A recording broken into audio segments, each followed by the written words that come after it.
take our time. I'm sure everybody's missed deadline, hadn't they? So, oh yeah, internet. I'm sorry. All right, fire away. Bill, when you're on the court like this and the game's being played, do you realize as the game's going on, it's kind of an epic game this turns out to be? I did today at about the, I'd say the 2-minute mark, 3-minute mark of regulation. I look down there and they're smiling, and I'm just thinking, God, there's some kids out there playing their tails off and making play after play. We actually did a really good job holding him to 46. I thought Frank guarded him great second half. But Woodard, he killed us, and not too often are you going to have two guys combined for 73 on a night, and somehow you still win. But it was an epic game. The only game that I've been a part of in this building, I think we've had a lot of great ones, but that rivals it would be the last Missouri game. but this one was more a respect game. I thought how both teams handled it.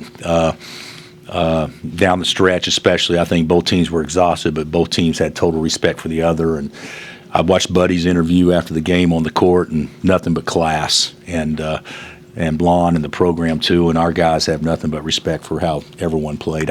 If we'd have lost the game, I would have walked into the locker room and I said, "Yeah, you'll never forget this one. This would be a proud one to be a part of." But we beat a team that can win a national championship tonight.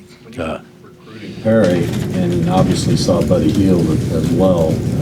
Did you ever feel like you were on the inside track and maybe getting both of them? Well, we recruited Buddy, but we probably didn't recruit him as hard as we obviously should have. Back then we had Ben, and we didn't know Ben would be a one-and-done kid. So, but I've talked to the OU coaches, and they feel that Buddy's done as much to just develop a culture there as anybody has as far as work ethic and personality and enthusiasm. But yeah, I wish we would have got him.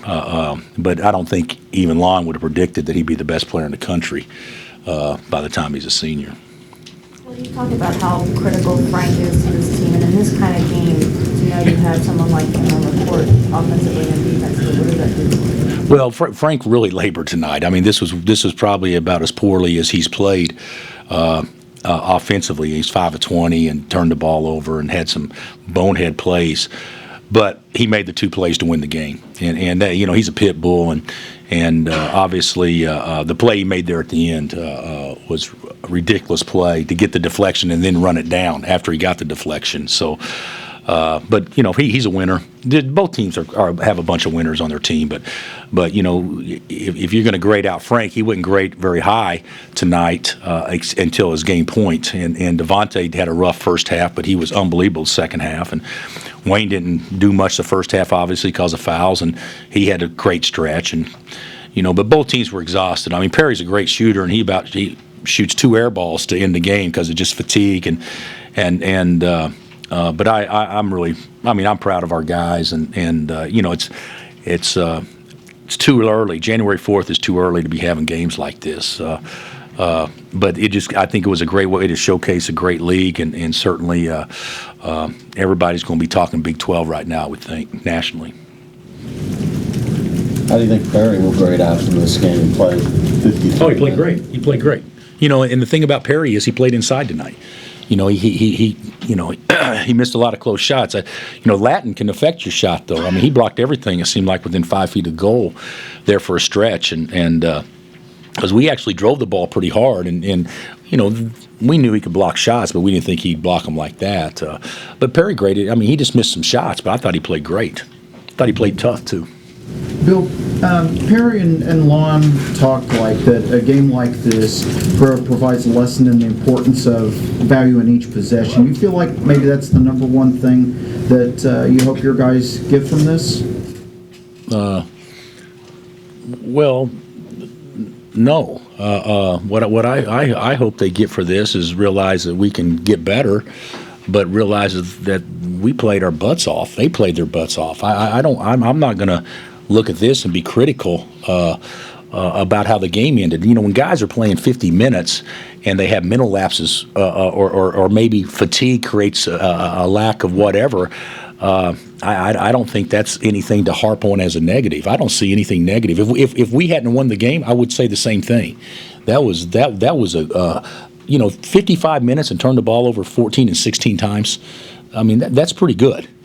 So by both teams. Now, granted, we made bonehead play, playing for one. You can't foul with 2 seconds left. You got to make them. But we got lucky when he missed, and they got lucky, on a couple of times where we missed. Wayne had an uncontested wide open look to win it, and I think the first overtime. But there was, considering that both teams were exhausted and neither team ran one play to try to score, all they did was put players in position to make plays. I thought it was a pretty good game. I don't see anything negative with how either team played. What did they do to go on that run in the first half, and did you get your money's worth on the technical? I think I probably deserved it. I haven't had one in like 3 years, so there's a lot of pent-up frustration. But we had control of the game. We're up 38-27, and then kind of had a makeshift lineup out there, and then I'd already burned a timeout, and I didn't want to burn a second one, which is probably not very smart. And then they made all the plays late, and then that I got a technical, but that was a ridiculous call, and certainly a 3-point play that ended up being for them, which could have been the difference in the game and why we lost. So obviously wasn't very smart. I don't know what your normal routine is, but will you go tomorrow? Go somewhere? I told them we're going to have 2 o'clock practice, full speed. You just watch this game just for enjoyment. Oh yeah, I'll watch it tomorrow. I'm not going to tonight, but I'll watch it tomorrow. And our team, they need to get away from ball for a day and just rest. And I'm sure Lon's going to tell his kids the same thing. And they'll watch. But you should win at home in the league. So if we hadn't won at home, it put us behind the 8 ball, so to speak. So all we got, hopefully it just sets us up, gives us a little momentum going to try to, win a couple of road games. What was the thought of riding Landon there down the stretch? Well, experience. There's no doubt we're going with experience, and Landon's the smartest big guy. That he and Mara are the 2 smartest big guys we have, and we've talked about our 5 men. Our 5 men combined to go get 15 and 15 tonight. So I thought Maury was great. He gave us second half. He was about the only one playing to start the second half, and of course Landon down the stretch was awesome. So and he made his free throws, but some of those loose balls, diving, sacrificing bodies. It was 2 teams really competing out there. Bill, Buddy got a standing ovation as he left the floor. Have you ever seen that from an opponent before? Mm-hmm. Once. Who was that? Durant. Yeah, he was pretty good here. We held him to 27 the first half, and he sprained his ankle and came back in, and they gave him an ovation while the game was still going on. I thought it was total crap over here, because they knew they were witnessing something special. But that was a special performance by Buddy tonight. He got 46 on 23 shots. It's not like he got 46 on 35 shots. That was pretty special. Where does that rank for you among top performances by an opponent, especially in this building? That's probably as good as Kevin's was pretty good too. Buddy made hard shots. We actually defended him pretty well the second half. First half we didn't guard him as well, but he made some ridiculously tough shots, which are bad shots for anybody else, but good shots for him. Frank played all 3 overtimes with 4 fouls. Jason Buddy Hield all over the place, never got a foul. We talked about that. Devontae had 4, Wayne had 3, and I kept saying, hey, we want to switch, and Frank was like, no, I got him. But we were fortunate in that regard that he didn't pick up his 5th. Devontae said that Frank at halftime said he really wanted the challenge of guarding Buddy. Was that what transpired there? Well, I told the guys I wanted Devontae. I didn't think Devontae was effective at all, and I told him at halftime, you haven't done anything. Let's see if you can guard him.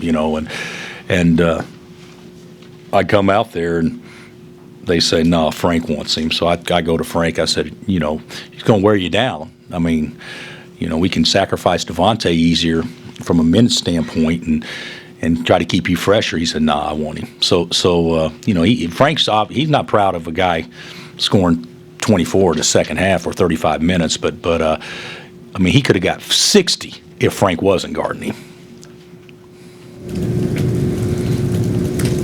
Anything else, guys? Thanks, Coach. All right, guys. Thank you.